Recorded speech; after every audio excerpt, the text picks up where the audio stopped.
Ini kisah lama. Saya cerita, saya itu ada satu bapak dan dia anak don beli kuda di pasar. Senang-senang tarik ini kuda lewat satu kampung, orang kampung lihat bilang, aduh, itu bapak dan dia anak pun bodoh. Kenapa? Ada kuda don dua jalan kaki. Oh iya, bapak naik, ini anak jalan kaki. Sampai kampung sebelah, orang kampung lihat, orang kampung bilang, itu bapak tidak ada hati kasih betul. Kenapa? Bisa dia duduk enak-enak di kuda, suruh anak jalan kaki. Oh betul, anak lu naik, papa jalan kaki. Sampai kampung sebelah, orang kampung bilang begini, itu anak itu tidak tahu diri. Betul.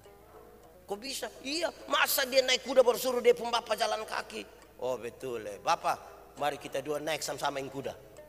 Dan dua naik sama-sama yang kuda sampai kampung sebelah, orang kampung bilang, itu bapak dan dia pun anak pun hati kasih so mati. Kenapa?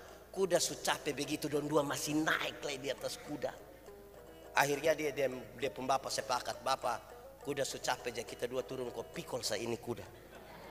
Waktu don dua pikul ini kuda sampai kampung sebelah, orang kampung tidak omong lagi, domba korek.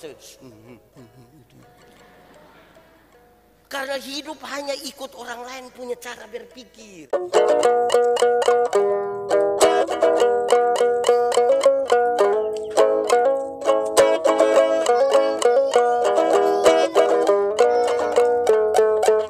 Kita berdoa untuk pemberitaan firman Tuhan. Mari berdoa. Ya Tuhan Allah, kami mohon arahkanlah seluruh hati, pikiran dan hidup kami kepada pemberitaan firman hari ini. Sebab siapa kami ini Tuhan, kami orang-orang berdosa.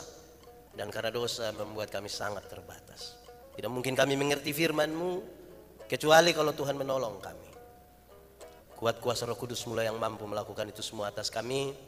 Dan karena itu bersihkanlah kami ya Tuhan. Supaya seperti tanah biarlah kami tanah yang subur. Jauhkanlah semua penggoda pencobaan dan biar dalam damai-Mu kami belajar firman Tuhan. Kami rindu pada firman-Mu. Berfirmanlah bagi kami Tuhan, di dalam nama Yesus firman yang hidup itu kami berdoa. Amin. Bapak Ibu Saudara-saudara, dalam ibadah hari ini di Minggu Sengsara yang pertama, sekaligus adalah perayaan Imlek di Gemita Agape Kupang. Kita punya bacaan sendiri di bawah semangat tema melangkah bersama Tuhan. Dan karena itu saya memilih teks untuk kita dari Mazmur 30.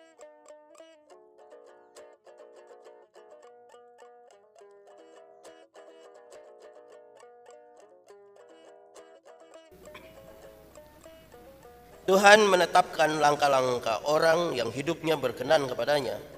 Apabila ia jatuh, tidak sampai tergeletak, sebab Tuhan menopang tangannya. Dahulu aku muda, sekarang telah menjadi tua, tetapi tidak pernah kulihat orang benar ditinggalkan, atau anak cucunya meminta-minta roti. Tiap hari ia menaruh belas kasihan dan memberi pinjaman, dan anak cucunya menjadi berkat. Demikian firman Tuhan. Berbahagia setiap orang. Akan duduk semuanya. Bapak Ibu Saudara-saudara, Shalom.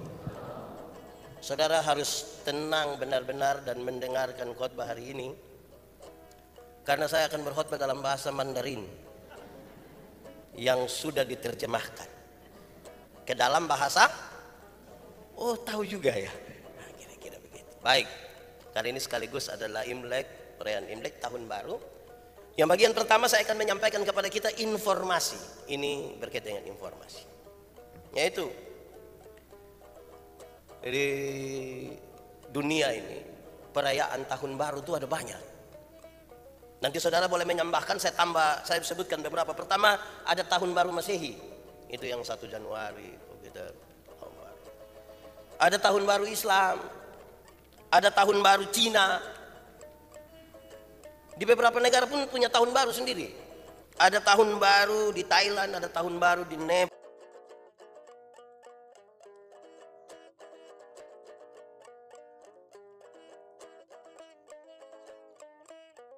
Ada tahun baru Yahudi. Jadi perayaan tahun baru itu ada banyak-banyak. Saudara bisa mencari dan menambahkan. Tapi ini yang mau disampaikan. Pasti punya latar belakang sendiri, pasti punya filosofi sendiri. Informasi yang kedua, saudara-saudara, saya sampaikan kepada kita tentang pengertian. Ini menurut ensiklopedia. Tahun baru adalah permulaan tahun di mana dilakukan suatu budaya merayakan berakhirnya masa 1 tahun. dan menandai dimulainya tahun berikutnya. Itu tahun baru. Biasanya saudara-saudara ditandai dengan upacara-upacara, ada kegiatan-kegiatan yang melambangkan membuang atau melepaskan tahun yang lama dan masuk atau menjalani tahun yang baru. Dicatat di ensiklopedia itu saudara-saudara, di ensiklopedia ada beberapa negara yang bikin, nanti saudara boleh cari tambahan karena ini informasi dan bukan menjadi inti dari kota. Di Brasil kalau orang merayakan tahun baru paling tidak dilakukan dua hal. Pertama, lempar bunga putih ke laut.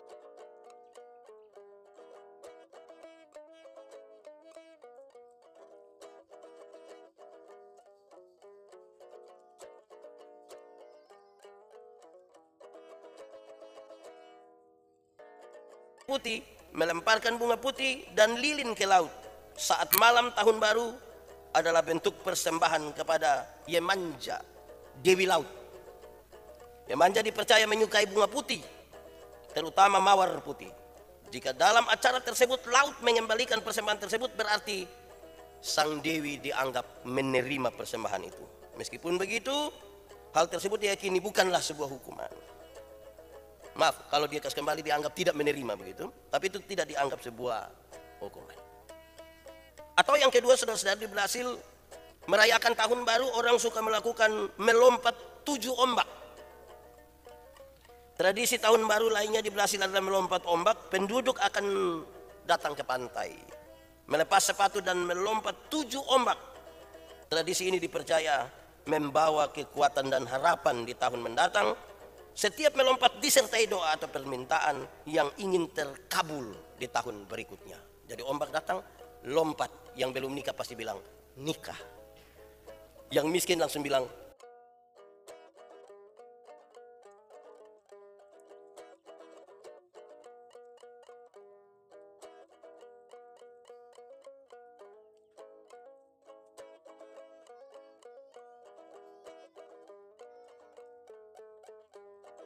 memecahkan piring tepat pada malam tahun baru dianggap membawa keberuntungan. Jadi ada piring 1 miliar utang, membawa keuntungan pada tahun berikutnya. Hal ini dijadikan oleh penduduk setempat untuk berlomba-lomba memecahkan piring, khususnya piring kaca atau keramik sebanyak-banyaknya. Makin banyak piring yang dipecahkan, itu harapan makin besar. Atau saudara-saudara, di Denmark juga ada tradisi unik lainnya adalah menyalakan televisi dan melompat dari tempat tinggi, umumnya sofa, pada pergantian malam tahun baru. Ada yang mau di atas rumah juga boleh saja, dia naik saja.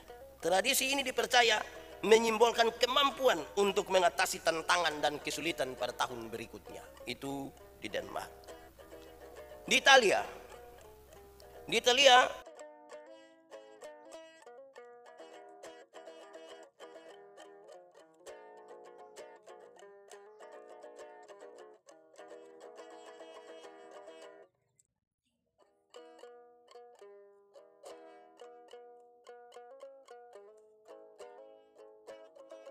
khususnya dalam hal percintaan.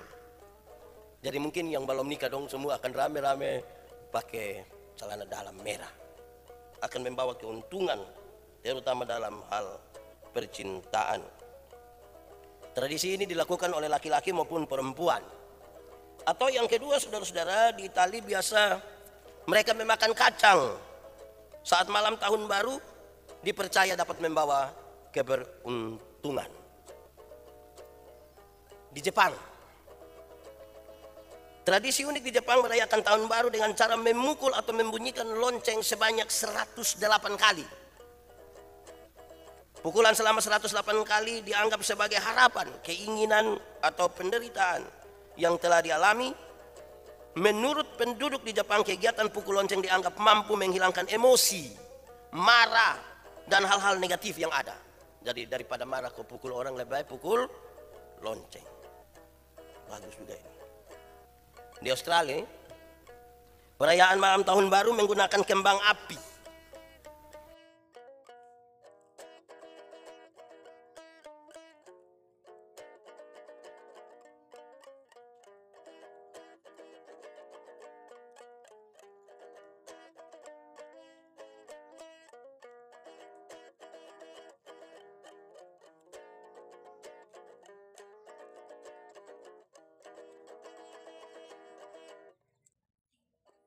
festival dan parade. Festival terbesar biasanya diadakan pada 30 Desember. Ada tradisi unik yang digelar di festival ini, yakni tarian beruang. Warga akan memakai kostum seperti beruang dan menari-nari sepanjang jalan.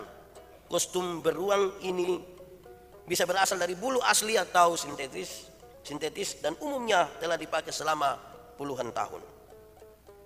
Di Rusia, penduduk Rusia akan menuliskan harapan mereka di secari kertas, melipatnya menjadi 4 bagian dan membakarnya dengan lilin. Abu kertas tersebut kemudian dimasukkan ke dalam minuman dan diminum tepat pada saat jam berdentang 12 kali. Di Spanyol, orang Spanyol punya tradisi yang cukup unik, berasal dari abad ke-19. Saat lonceng tahun baru dibunyikan 12 kali,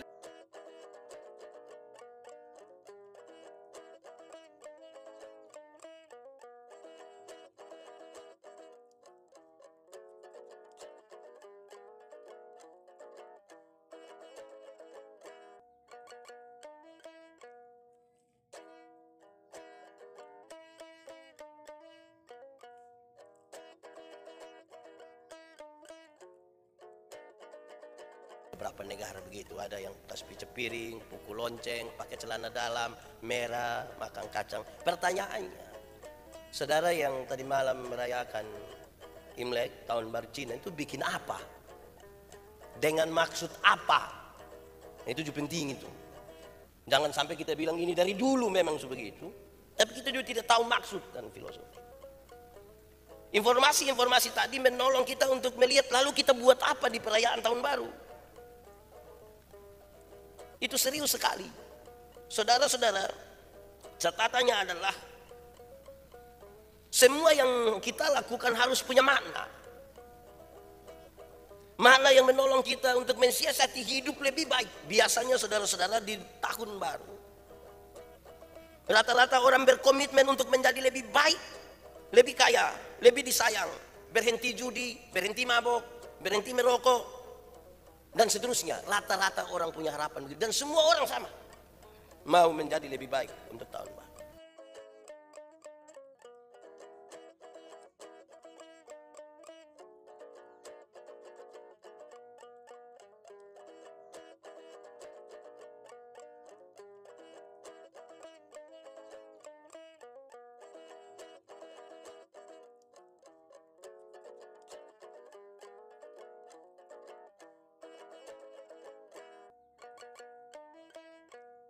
Harapan itu bersama siapa? Itu yang penting. Kalau tidak kita menghabiskan waktu terlalu banyak pada perayaan, makan minum dan lain-lain, tapi kita tidak memberi nilai terhadap perayaan itu. Lalu di bagian ini saudara-saudara, kita membaca Mazmur 37 ayat 23 sampai 26. Karena tidak banyak pembacaannya, maka saya pilih satu-satu. Tuhan menetapkan langkah-langkah orang yang hidupnya berkenan kepadanya. Itu bagian pertama. Apa maksud dari teks ini? Tuhan menetapkan langkah-langkah orang yang hidupnya berkenan kepadanya punya 3 catatan. Yang pertama, ada rencana Tuhan di dalam hidup setiap orang. Tuhan menetapkan. Di dalam hidup setiap orang itu ada rencana yang Tuhan sudah siapkan, yang Tuhan sudah buat. Tapi yang kedua,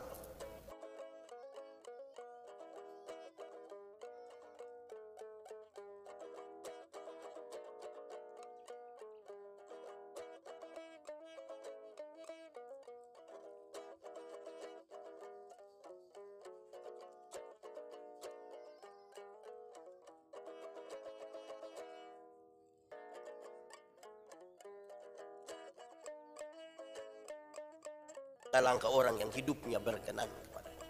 Ketiga, untuk orang tertentu, untuk situasi tertentu. Ini kebetulan, bukan kebetulan lah, ini betul. Sedikit su pemilu tuh tanggal berapa lagi? Tanggal 14 itu hari apa? Hari pemungutan suara. Hari Rabu dan hari kasih sayang. Saya harus tambah bagian ini.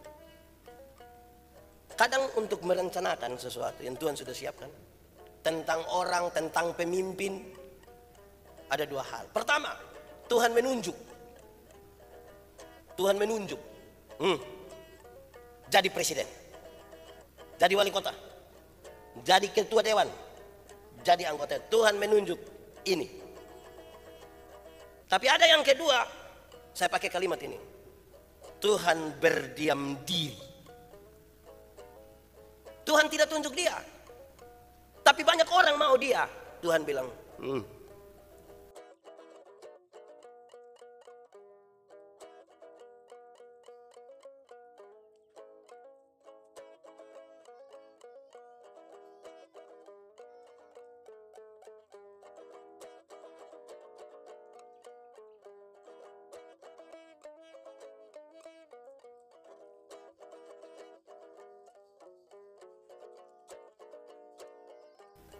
manusia yang mau dan Tuhan berdiam. Kita bisa milih, pakai hak pilih dengan baik, begitu.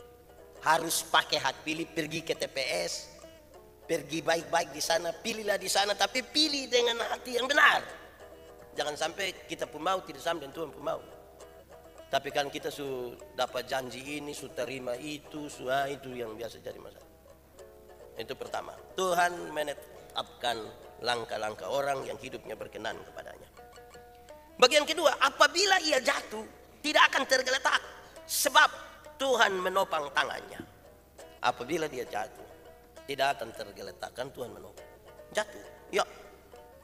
Manusia yang Tuhan sudah siap masa depan itu dalam perjalanannya itu jatuh bangun dia punya hidup. Kalau manusia jatuh ada dua kemungkinan. Pertama, kemungkinan dia bisa jatuh karena kesalahannya sendiri. Kita manusia ini biar tiap hari mau berdoa, tiap hari apa ada saja sih.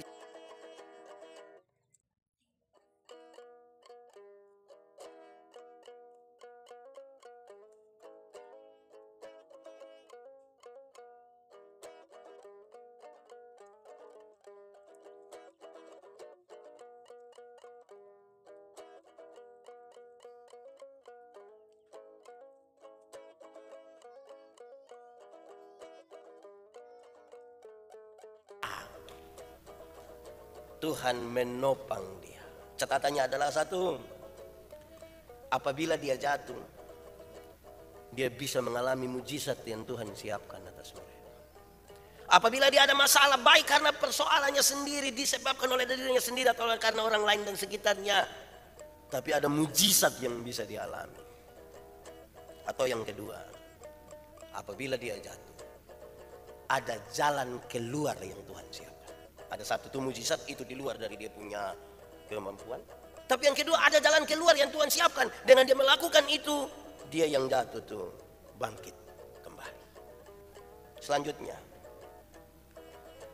dahulu aku muda, sekarang telah menjadi tua, tetapi tidak pernah kulihat orang benar ditinggalkan, atau anak cucunya meminta-minta roti.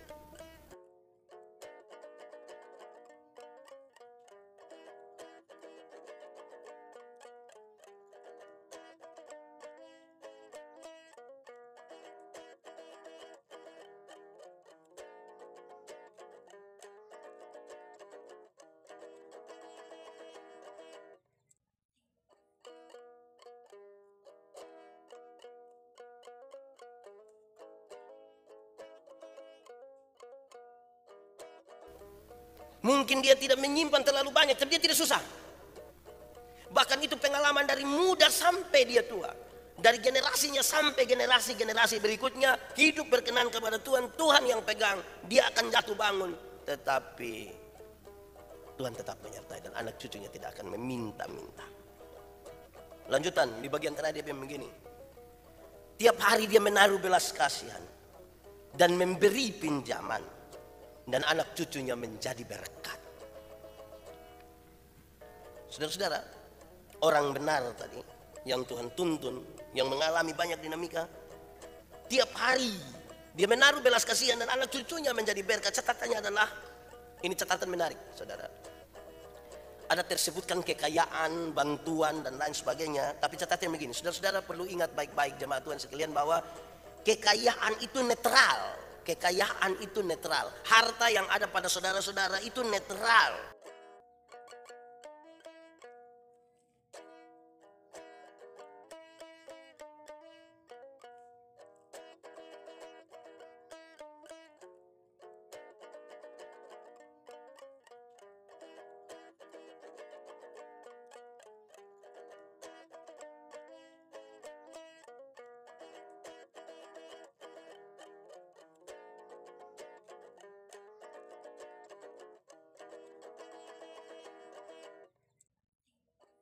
Orang fasik juga ada kekayaan, orang benar juga ada kekayaan.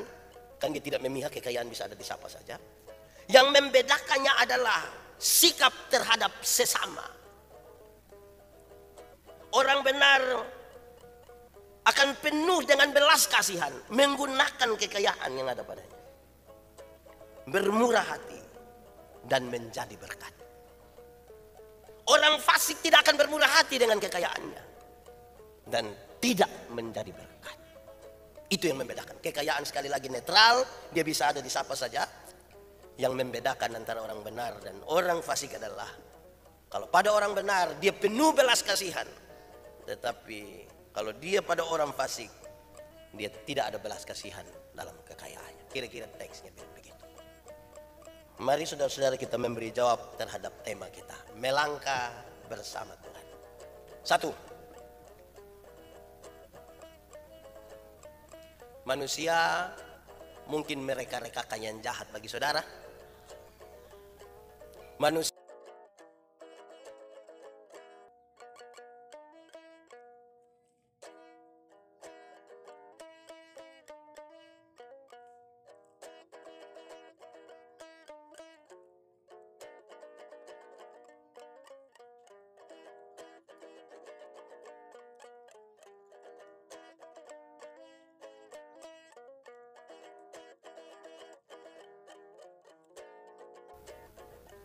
melangkahlah bersama Tuhan. Supaya apa? Rencana-rencana jahat sekalipun yang orang sudah ikhtiarkan bagi kita, Tuhan yang merubah dengan caranya sendiri, dan kemudian di akhirnya kita bilang, memang betul Tuhan penuh kuasa. Kadang-kadang perjalanan kita ke depan itu kita tidak tahu. Hari ini saudara jatuh, hari ini saudara sakit, hari ini saudara terluka, hari ini saudara mengalami sesuatu yang hampir-hampir saudara bilang, Tuhan saya tidak mampu lagi. Tuhan merubah itu menjadi baik. Kenapa? Karena bagi mereka itu ada masa depan. Ini ada masa depan yang Tuhan siap di sini, tahu? Ternyata di sini orang bikin susah kita dan takut. Dia rubah itu barang sampai kepada masa depan. Kedua, karena ada masa depan di dalam Tuhan, maka jangan ragu-ragu untuk bercita-cita. Cita-cita dan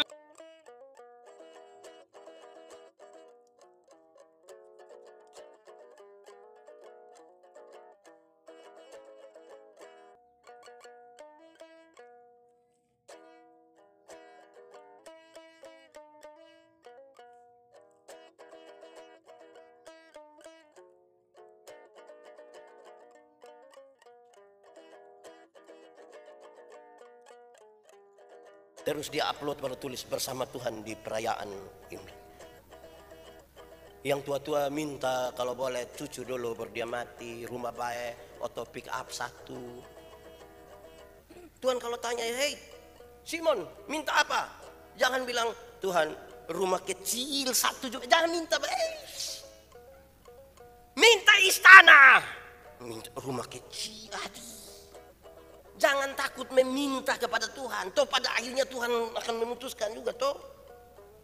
Ini minta biar gubuk kecil. Minta rumah besar. Ya toh.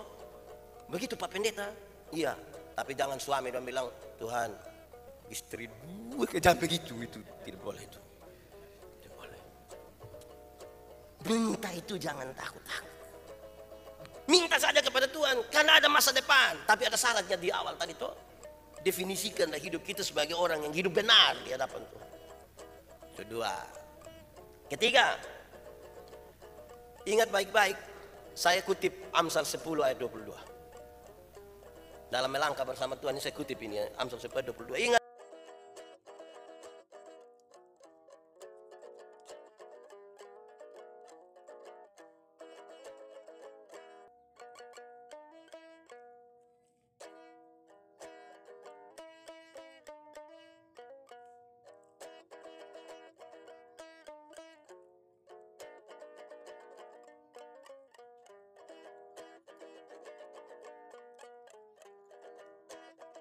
matanya kepada berkat Tuhan dan bukan kepada sumber berkat.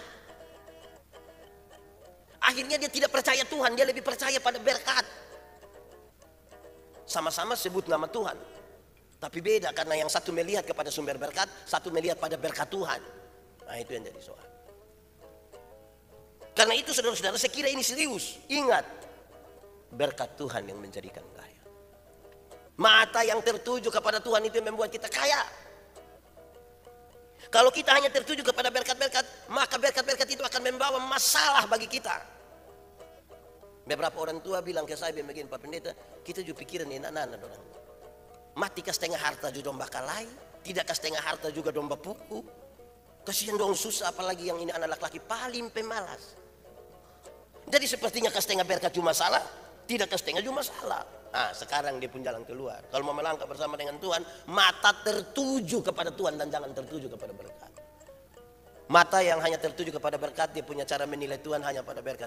Kalau dia dapat sesuatu yang dia rasa itu sangat-sangat besar, sangat berupa materi,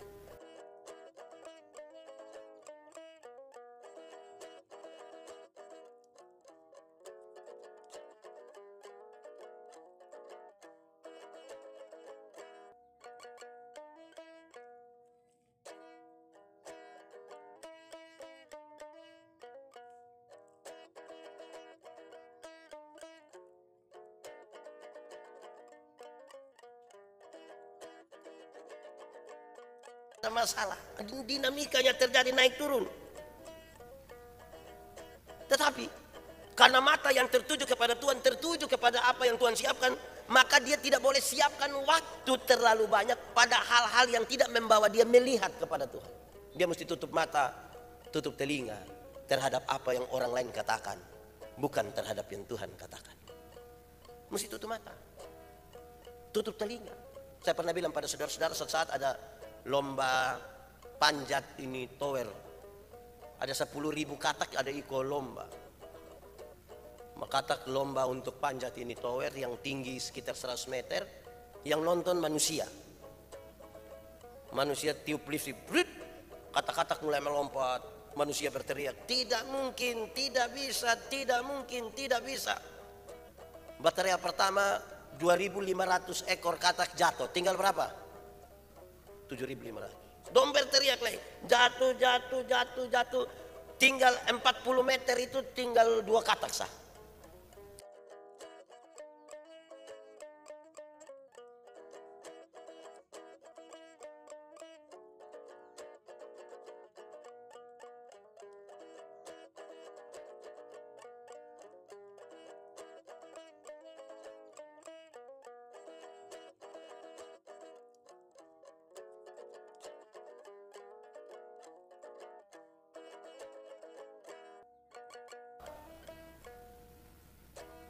Kalau mau tertuju kepada Tuhan, Tuhan harus tutup mata, tutup telinga terhadap yang orang lain omong. Kadang-kadang kita baru bangun rumah lantai 4 tuh langsung bilang, tahu amedoi derman, tutup telinga, tutup mata. Teknik manusia dong ini, bukan dukung, bukan bersaing yang sehat, tapi omong orang. Tutup telinga, tutup mata. Omong tidak bisa kadang-kadang dong suanggi. Tutup telinga, tutup mata. Tutup telinga, tutup mata. Jalan saja. Kita ini kadang-kadang kita pakai cincin satu, bukan emas putih juga, bukan emas putih, besi, itu juga orang omong. Kita tahu dia supaya ame itu, kok kenapa orang tutup mata. Kita baru pakai baju begini dong langsung bilang, Pak, buka jurus dulu, tutup telinga, saya tidak mau buka jurus. Jangan hidup menurut apa yang orang lain pikirkan. Hiduplah menurut apa yang Tuhan pikirkan buat kita tuh. Jangan memberi waktu, memberi mata, memberi telinga terhadap apa yang orang lain katakan tentang kita, apalagi yang negatif.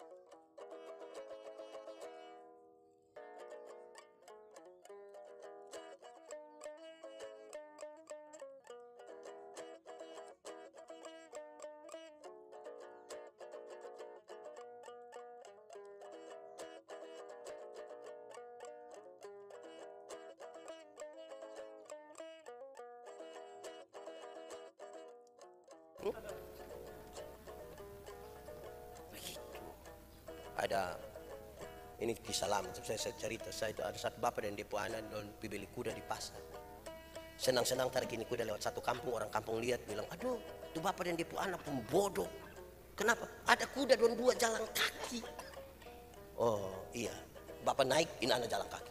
Sampai kampung sebelah, orang kampung lihat, orang kampung bilang, itu bapak tidak ada hati kasih, betul. Kenapa? Bisa dia duduk enak-enak di kuda, suruh anak jalan kaki. Oh betul, anak lu naik, bapak jalan kaki. Sampai kampung sebelah, orang kampung bilang begini, itu anak itu tidak tahu diri, betul. Kok bisa? Iya, masa dia naik kuda baru suruh dia bapak jalan kaki? Oh betul, bapak, mari kita dua naik sama-samain kuda. Dan dua naik sama-samain kuda sampai kampung sebelah, orang kampung bilang, itu bapak dan dempu anak pu hati kasih so mati. Kenapa? Kuda su capek begitu, dan dua masih naik lagi di atas kuda. Akhirnya dia pembapak sepakat, bapak, kuda su capek aja, kita dua turun kok pikul saya ini kuda. Waktu don dua pikul ini kuda sampai kampung sebelah, orang kampung tidak ngomong lagi, domba korek. Karena hidup hanya ikut orang lain punya cara berpikir. Sampai kapan kita dipengaruhi oleh orang punya cara berpikir? Tuhan menetapkan langkah-langkah orang yang hidup berkenan.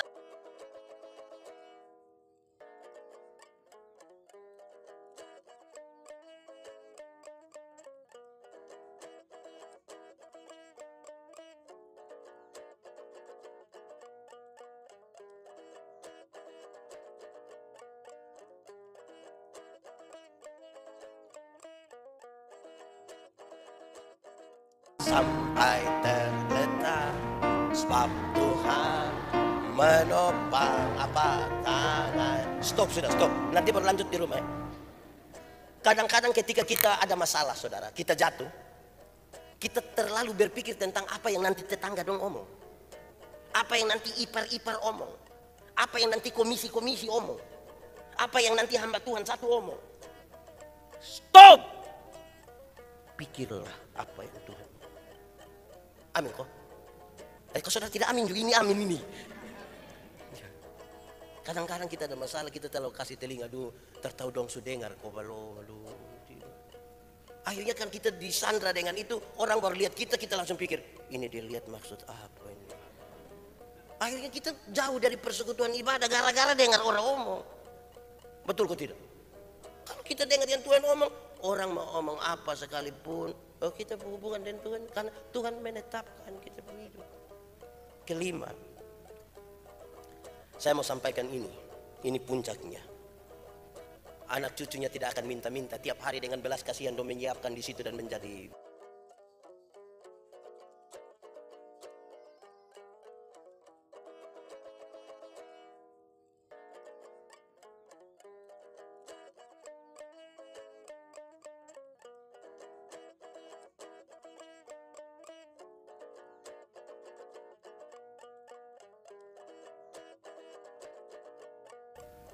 Saudara-saudara jangan takut memberi pada Tuhan. Kenapa? Satu, semuanya Tuhan punya. Semuanya Tuhan punya. Dan kita akan berikan dari tangan Tuhan sendiri. Semuanya Tuhan punya. Bagaimana kita memberi kepada Tuhan tapi dalam ketakutan. Saya bicara di mana-mana. Kadang-kadang ini kalau manusia ini kita berikan, kita masih pikir, oi kalau kayak pendeta begitu mesti ada tinggi. Tapi kalau itu kan nanti pendeta lihat, oh dia pisah toh. Tapi memberi kepada Tuhan ini kan kadang-kadang kan orang sudah lihat, jadi kita pikir karena Tuhan orang tidak lihat, kita pikir Tuhan tidak lihat. Dia ambil begini, baru lihat kiri kanan 1000. Pak pendeta memberi mesti dan tulus toh, betul tulus. Tapi jangan tulus itu masih sekolah minggu 1000, remaja 1000, pemuda 1000, pasutri 1000. Hai. Tuhan tidak akan membuat saudara susah. Saudara jangan pikir nanti itu persembahan semua kayak pendeta, tidak.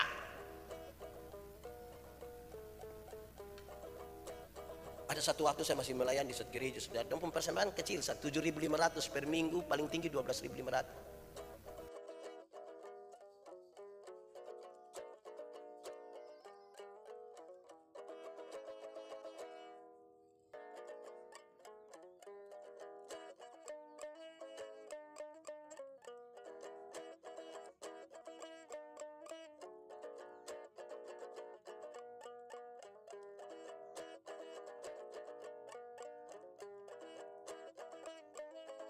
lihat ini gereja nanti tutup gara-gara saudara tidak kasih persembahan. Kita lihat nanti, kita uji. Justru minggu depan itu persembahan tambah banyak. Supaya orang memberi bukan hitung-hitung. Kadang-kadang kita kasih 2.000 saja satu minggu. Berarti satu bulan 8.000. Tapi dia punya kecurigaan 8 miliar. Janganlah beri itu. Kalau beri kepada manusia saja kita bisa ukur, apalagi kepada Tuhan. Saudara tidak akan pernah susah karena memberi pada Tuhan. Ujilah. Tidak akan pernah susah. Saya tidak meminta saudara untuk memberi dan terpaksa. Tiap-tiap orang akan memberi sendiri. Ini kita lagi membangun gereja ya, saudara. Berilah seperti apa yang ada padamu dan dalam ketulusan hati saudara untuk memberi. Tutup doa baik-baik tuh. Tanggal 24 hari Sabtu kok. Itu ada kita doa bersama dan berkomitmen lagi karena tahap-tahapan pembangunan sudah semakin naik. Kita akan doa lagi. Kita lihat bagaimana Tuhan buka berkat. Masa Tuhan tidak memberi kepada kita. Saudara-saudara boleh hadir bersama-sama. Jam berapa nanti? 24. Jam 5 sore di Bonipoi.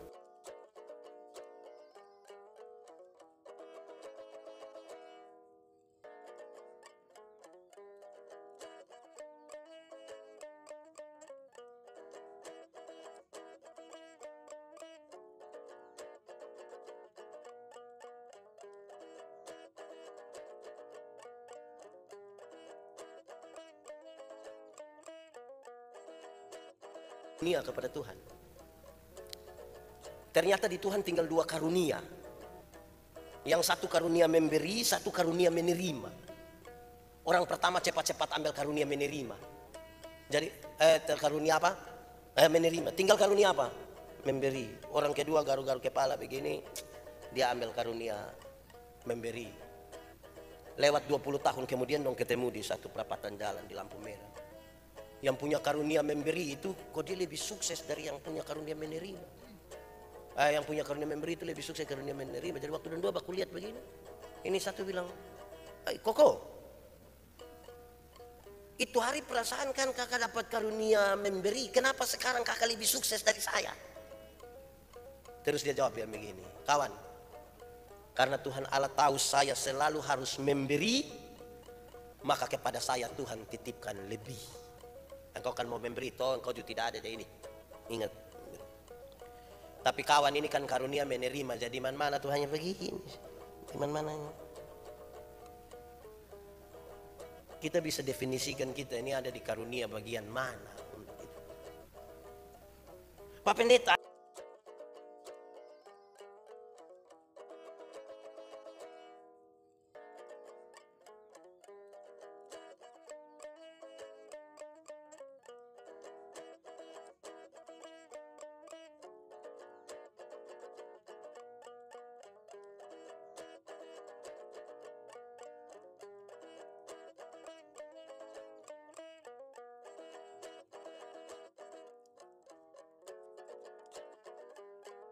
Kehilangan harga diri karena uang. Ya. Saya ulangi saudara. Saya baca satu artikel kecil tentang uang. Ada di satu tempat makan. Ada orang makan di situ. Memang betul toh di tempat makan orang makan toh. Kalau di tempat makan orang tidur itu dia pun nama tempat tidur. Ada orang makan di situ, ada pengamen. Ini pengamen ini orang baru mau makan, ini dia baru mau amin, ikan bakar kok mau begini, ini cumi kok, dia baru mau makan. Ini pengamen sudah sampai, ku ingin saat ini engkau ada di sini. Terus langsung dia kasih keluar dia pun dos tempat itu minta. Orang kasih uang, berapa?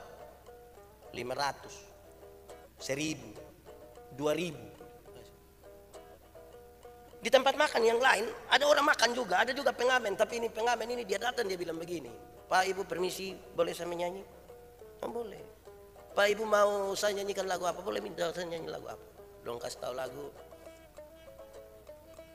Dia menyanyi, dia main gitar baik-baik, dia main nyanyi. Sudah habis dia tanya pada Ibu bagaimana? Mantap.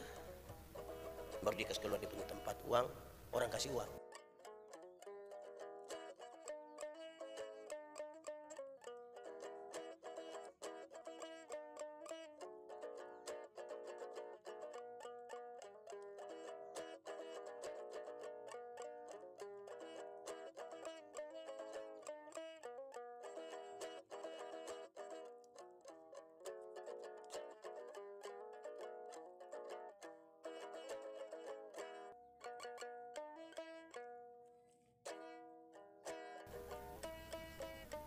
Habis makan orang datang tanya, berapa satu CD itu? 50.000. Ada minta satu, ada minta dua, ada minta nomor rekening. Dia dapat di atas 50.000. Pertanyaannya, sama-sama di tempat makan, sama-sama ada pengamen, kenapa pendapatan mereka berbeda?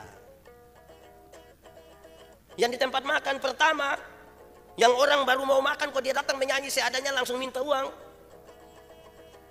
Dia dapat uang receh, uang kecil. Kenapa? Karena dia hanya memandang uang pakai mata saja, hanya memandang uang dengan mata. Seluruh ukuran dia uang. Kalau dia berteman dengan orang harus karena uang. Dia diajak kemana-mana harus ada uang atau tidak. Pokoknya kalau tidak ada uang tidak bisa. Semua ukurannya hanya uang. Dapat, tapi uang receh. Pendeta, saya pun teman begitu dia kaya. Iya, betul. Tumpukannya banyak, tapi sikapnya seperti receh. Pasti receh. Karena cara pandangnya hanya dengan mata. Di tempat makan yang kedua, ada orang makan, ada orang menyanyi. Kenapa dia dapat lebih banyak? 5.000, 10.000, 20.000. Karena dia tidak sekedar memandang uang dengan mata saja.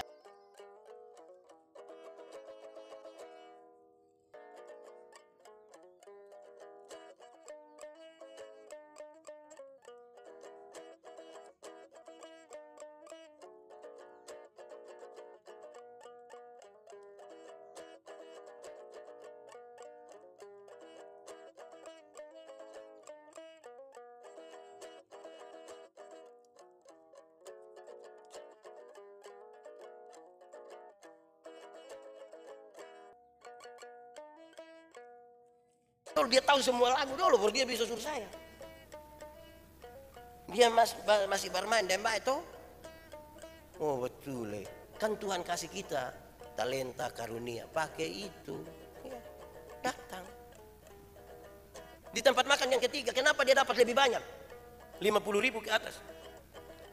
Karena dia tidak saja memandang uang dengan mata dan otak saja, tapi dia memandang uang dengan mata, dengan otak, dan dengan apa? Hati. Hati yang penuh belas kasihan. Tuhan titipkan lebih. Tuhan kasih lebih. Saudara-saudara, mari kita lihat di sini, menilai perjalanan kita melangkah dengan Tuhan, apa yang kita pakai? Otak saja, hati saja, atau tanpa iman, tanpa hati, tanpa kasih, tanpa belas kasih.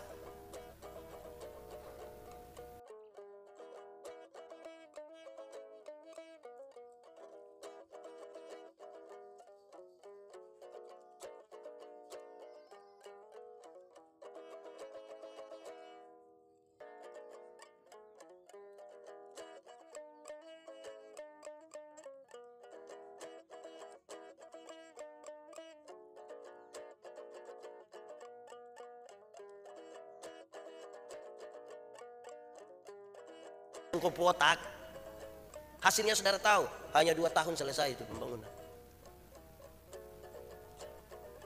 Ini pekerjaan Tuhan, bukan pekerjaan saya. Di saat kita tidak bisa, kita semua menghadap Tuhan. Tuhan, tolong, Tuhan punya urusan, bukan kita punya. Perjalanan ini perjalanan beriman, melangkah dengan iman.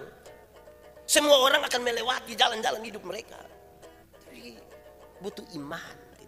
Itu yang membedakan orang benar dan orang yang tidak benar, yang orang fasik. Baru kita bisa menikmati dan melihat bagaimana Tuhan yang bekerja. Kalau kita bertanya saudara pada saudara-saudara, apakah saudara punya pengalaman perjalanan iman dengan Tuhan? Saya yakin semua orang dengan jujur akan mengatakan ada. Di titik-titik yang kita rasa itu titik buta, titik nol, titik yang paling membuat kita lumpuh, tidak berdaya, di titik itu ada tangan Tuhan yang menolong kita dengan cara terus melangkah dengan Tuhan. Mari kita tunduk kepala di hadapan Tuhan. Kita berdoa mensyukuri firman hari ini dan mengambil komitmen. Ya Tuhan Allah, terima kasih untuk firman. Engkau telah menolong kami.